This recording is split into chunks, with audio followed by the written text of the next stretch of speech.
Hezbollah chief Hasan Nasrallah की Israel हमले में मौत के बाद भी हिजबुल्लाह हमलावर है। वो लगातार इजराइल पर रुक रुक कर बड़े हमले कर रहा है। 9 नवंबर को मध्य और उत्तरी इजराइल पर एक के बाद एक करीब 5 रॉकेट दागे गए, जिसके बाद इजराइल के 5 बड़े शहरों में सायरन बजने शुरू हो गए।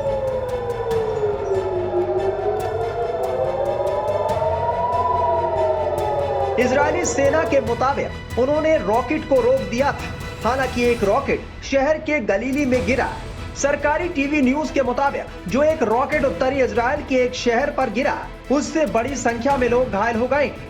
वहीं एक घर भी इस हमले में गिर गया है। मीडिया रिपोर्ट्स के मुताबिक हिजबुल्लाह की ओर से इस हमले की कोई पुष्टि हालांकि नहीं की गई है।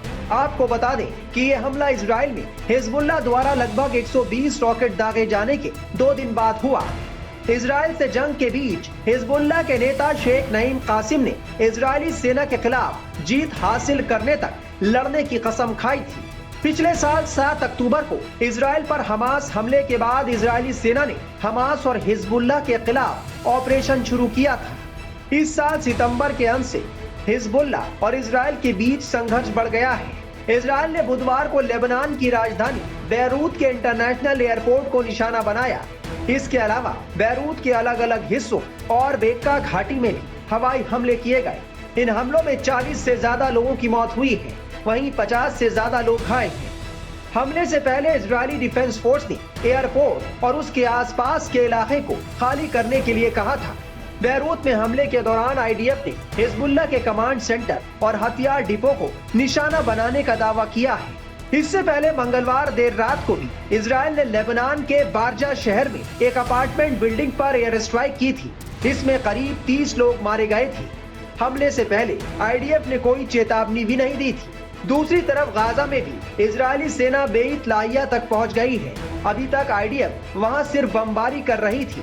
इजराइल के मुताबिक इस इलाके में एक बार फिर हमास के आतंकी इकट्ठा होने शुरू हो गए हैं।